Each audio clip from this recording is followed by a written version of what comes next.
अस्सलाम वालेकुम वरहमतुल्लाहि वबरकातुहू। स्टूडेंट्स, कल हमने चैप्टर नंबर 5 को स्टार्ट किया था और उसमें हमने सबसे पहले न्यूटन के यूनिवर्सल लॉ ऑफ ग्रेविटेशन को डिस्कस किया था। उसी लॉ के तहत हमने कुछ आज टर्म्स पढ़नी हैं जो ग्रेविटेशनल फोर्स के रिलेटेड हैं।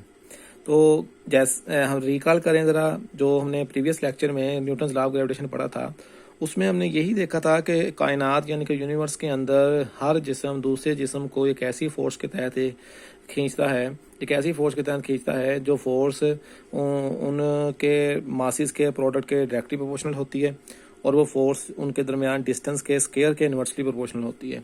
ठीक है, अब उसी कानून को, उसी लॉ को हम जो है वो आगे लेके चलें तो आपको इस साइड पे एक डायग्राम नज़र आ रही होगी। ये हमने कंसेप्चुअल डायग्राम बनाई है। उसमें ये क्या है, दिस इज़ द अर्थ, ये ज़मीन है।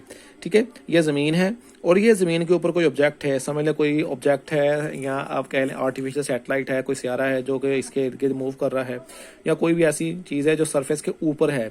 ठीक है, अब यहाँ पर ये एम ई का मतलब है मैस ऑफ अर्थ है और ये एम का मतलब है ये मैस ऑफ द ऑब्जेक्ट है। ठीक है, अब ये वाली जिस्म जो है, ये जिस्म जो है ये फोर्स लगा रहा है किसके ऊपर, ज़मीन के ऊपर, और ज़मीन फोर्स लगा रही है इसके ऊपर। ठीक है, यानी ये ज़मीन को अपनी जानब खींच रहा है, ठीक है, ग्रेविटेशनल फोर्स लगाकर, और ये ज़मीन जो है उसको अपनी जानब खींच रही है ग्रेविटेशनल फोर्स लगाकर। उनके दरमियान जो फासला है उसको हम आर से ज़ाहिर कर देते हैं। ये जो आर है बेसिकली, अगर तो जिस्म ज़मीन के बिल्कुल ऊपर पड़ा हुआ है, सतह के ऊपर पड़ा हुआ है, तो उसको आर को हम आर ही कहेंगे। लेकिन अगर जिस्म ऊपर चला जाएगा, सतह से ऊपर चला जाएगा, तो ज़मीन के मरकज़ से लेके ज़मीन की सतह तक का फासला जो होगा उसको हम आर से ज़ाहिर करेंगे। आर मतलब रेडियस ऑफ अर्थ, जो कि होता है 6400 किलोमीटर, 6400 किलोमीटर। फिर ज़मीन की सतह से लेके ऑब्जेक्ट तक का फासला जो होता है वो कहलाएगा एच। तो फिर हम कह सकते हैं कि आर को हम आर प्लस एच भी लिख सकते हैं। ये हम नेक्स्ट लेक्चर्स में देखेंगे जाकर आर प्लस एच जो है उसको हमने कैसे निकालना है। ठीक है, ये जो डायग्राम है ये किसको ज़ाहिर कर रही है, weight of the body due to the gravitational force between body and the earth. किसी जिस्म का जो वज़न होता है ज़मीन के, यानी कि जो कोई भी जिस्म है उसका जो वज़न है उसको हम कह सकते हैं कि उसके दरमियान में जो फोर्स होती है उसके तहत होता है किसी जिस्म का वज़न, उस जिस्म और उस ज़मीन के दरमियान ग्रेविटेशनल फोर्स के बायस होता है। ठीक है ना, ग्रेविटेशनल फोर्स की वजह से किसी जिस्म जो है, किसी जिस्म का जो वेट है वो कंसिडर करता है। ठीक है, अच्छा, तो इसको हम निकालने के लिए फार्मूला इस्तेमाल कर सकते हैं। ये formula basically Newton's law of gravitation का फार्मूला ही है। इसको मैं अगर आप उसको उसके साथ कंपेयर करवा के दिखाऊं तो F for gravitational force, G for gravitational constant, M1 यहाँ पे M है, M for mass of the object, ME mass of the earth. ठीक है, ये प्रोडक्ट ऑफ मास हो गया। और नीचे डिस्टेंस को, डी स्क्वायर को हम लोगों ने आर स्क्वायर के मीनिंग्स में लेकर आ गए। R for R plus H, here R क्या है और एच क्या है, R radius of earth plus H अगर वो जिस्म सतह से ऊपर की तरफ है। ठीक है, अच्छा, तो according to Newton's law of gravitation, the gravitational force between the body of the mass m and the earth, जिस्म का मास m और ज़मीन के दरमियान में जो ग्रेविटेशनल फोर्स क्रिएट हो रही है, ठीक है, can be calculated with this formula. ठीक है, अब इन्हीं से रिलेटेड कुछ टर्म्स हैं बेटा, याद रखना कि जो हमारा ग्रेविटेशनल फील्ड होता है, हमारी ज़मीन का जो ग्रेविटेशनल फील्ड है वो ज़मीन के चारों जानब फैला हुआ है। उसी फील्ड के अंदर रहकर एक जिस्म दूसरे जिस्म के ऊपर ग्रेविटेशनल फोर्स लगाता है। ठीक है, ग्रेविटेशनल फोर्स लगाने के लिए, यानी कि एक जिस्म, एक जो हमारा सियारा है, ज़मीन अर्थ है, ज़मीन के चारों जानब ज़मीन एक जो कुर्बी शक्ल रखती है, मतलब स्फेरिकल शेप रखती है, तो ज़मीन के चारों जानब से इक्वली फोर्स लग रही है। ठीक है, और ज़मीन के चारों जानब ग्रेविटेशनल फील्ड फैला हुआ है। उस ग्रेविटेशनल फील्ड के अंदर एक जिस्म दूसरे जिस्म को अपनी जानब खींच रहा होता है।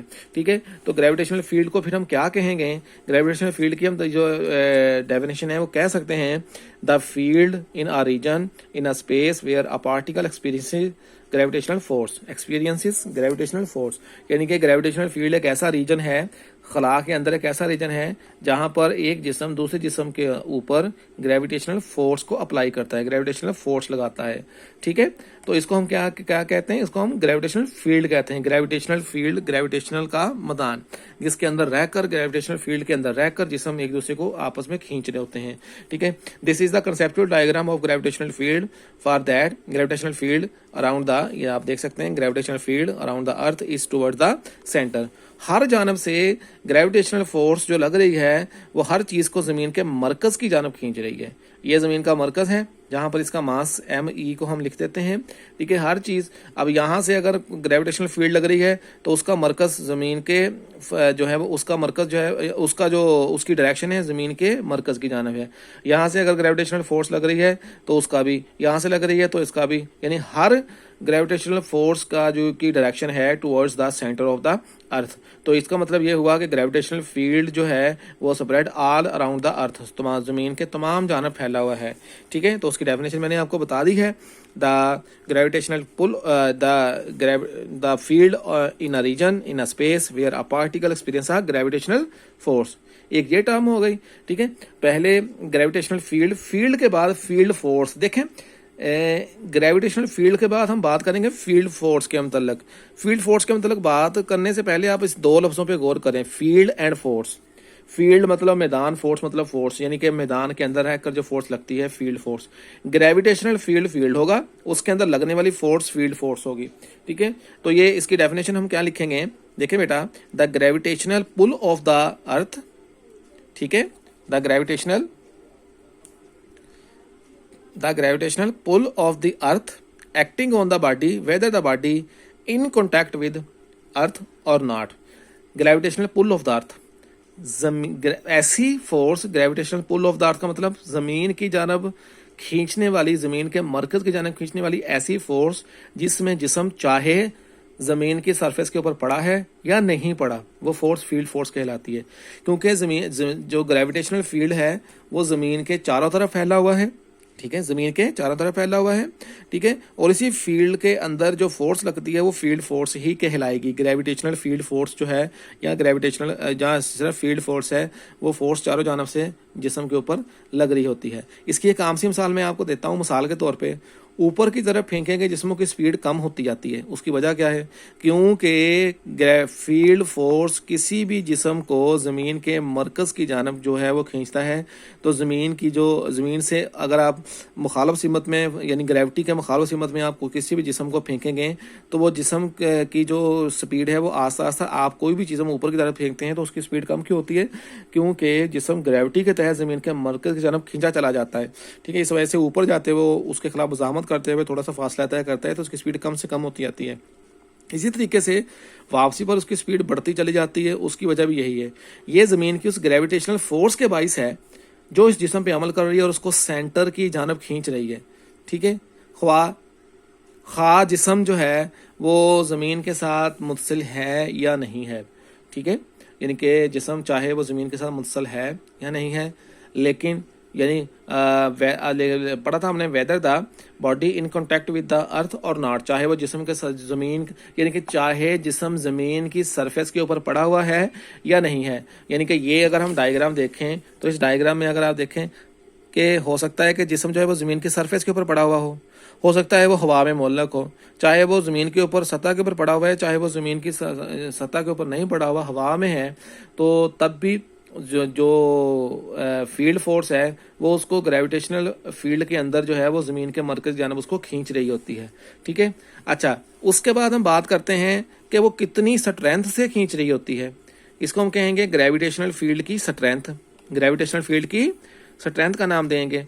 अब ग्रेविटेशनल फील्ड की स्ट्रेंथ क्या होती है, इसको हम क्या कहते हैं, हमने तो ये फ़र्ज़ कर लिया था कि ग्रेविटेशनल फील्ड ज़मीन के हर जानब मौजूद है और इसका जो रुख होता है वो ज़मीन के जानब होता है। उसको हमने डायग्राम में भी दिखा दिया था तीर के निशान के साथ। ठीक है, हम जितना ज़मीन से दूर होते जाते हैं ग्रेविटेशनल फील्ड उतना ही कमज़ोर होता जाता है, यह भी हमें पता है। ज़मीन की ग्रेविटेशनल फील्ड जो है वो किसी ख़ास यूनिट मास पर अमल करने वाली ग्रेविटेशनल फोर्स उस जगह की ज़मीन की ग्रेविटेशनल फील्ड की ताकत की वजह से होती है। यानी कि अगर आप ज़मीन की सतह से ऊपर की तरफ जाते जाएँ या ज़मीन की सतह से जितना फासला आप ऊपर तय करते जाएं तो उतना ही ग्रेविटेशनल फील्ड कमज़ोर से कमज़ोर होता जाएगा। ठीक है, तो हम ये भी कह सकते हैं कि where there is no gravitational force there is no gravitational field. Gravitational field के अंदर ही फोर्स लगना होता है, जहाँ पे एक फील्ड ख़त्म हो जाएगा वहाँ पर ग्रेविटेशनल फोर्स लगनी भी ख़त्म हो जाएगी। अब वो कितनी शिद्दत से लगती है, उस शिद्दत को हम ग्रेविटेशनल फील्ड की स्ट्रेंथ का नाम देते हैं। ठीक है, हम उसको क्या कहते हैं, ग्रेविटेशनल फील्ड की स्ट्रेंथ का नाम देते हैं। तो उसको हम किस तरीके से पढ़ेंगे, the gravitational field of the earth. ठीक है, in gravitational field of the earth the gravitational force per unit mass, in gravitational field of the earth the gravitational force per unit mass is called gravitational field strength. ठीक है, यानी कि gravitational field के अंदर, gravitational field के अंदर gravitational force per unit mass, phi unit mass पर अमल करने वाली ग्रेविटेशनल फोर्स की जो शिद्दत है वो ग्रेविटेशनल फील्ड स्ट्रेंथ कहलाती है। ठीक है, ज़मीन की सतह के करीब ये आम हालात में वैल्यू ऑफ ग्रेविटी के बराबर होती है। ज़मीन के करीब वैल्यू ऑफ ग्रेविटी 9.8 होती है, इसको हम राउंड करके 10 मीटर पर सेकंड कर देते हैं, और ये 10 न्यूटन किलोग्राम। बेटा बेसिकली ये जो 10 न्यूटन पर किलोग्राम लिखा हुआ है ये बेसिकली 10 मीटर पर सेकंड ही है। वो किस तरीके से है देखें ना, 10 न्यूटन पर किलोग्राम है। तो अगर मैं इसको कन्वर्ट करना चाहूँ, न्यूटन बराबर होता है किलोग्राम मीटर पर सेकंड मल्टीप्लाई बाय पर किलोग्राम। ये वाला जो पर किलोग्राम है, ये वाला जो किलोग्राम है, आपस में कैंसिल हो जाएंगे, पीछे क्या बचेगा, 10 मीटर पर सेकंड। ठीक है, तो ज़मीन की सरफेस के बिल्कुल करीब इसकी वैल्यू जो है वो ज़मीन की सतह की ग्रेविटेशनल यानी ज़मीन की सतह की जो ग्रेविटी होती है उसके बराबर होता है, जो कि होती है तकरीबन 9.8 मीटर पर सेकंड, जिसको राउंड करके हम 10 मीटर पर सेकंड का नाम देते हैं। ठीक है, तो ये कुछ टर्म्स थी जो कि ग्रेविटेशनल फील्ड से रिलेटेड थी। पहले हमने पढ़ा ग्रेविटेशनल फील्ड क्या है, ग्रेविटेशनल फील्ड की जो फोर्स होती है उसको हम, ग्रेविटेशनल फोर्स को हम निकालते कैसे हैं। अगर ज़मीन की सतह के ऊपर कोई जिस्म पड़ा हुआ हो और अगर ज़मीन की सतह से ये ऊपर चला जाए, खला में चला जाए, खला कह दिया सॉरी, ज़मीन की सतह से थोड़ा सा ऊपर उठ जाए जिस्म, तो उसको हम कैसे निकाल सकते हैं। उसके अलावा ग्रेविटेशनल फील्ड बेसिकली होता क्या है, फील्ड फोर्स कैसे क्रिएट होती है, फील्ड फोर्स कैसे अमल करती है, उसके अलावा ग्रेविटेशनल फील्ड की स्ट्रेंथ किसे कहते हैं, ये सारी चीज़ें हमने डिस्कस कर ली हैं। आई होप लेक्चर आपने अंडरस्टैंड कर लिया होगा। अपना ख्याल रखिएगा। अल्लाह हाफिज़।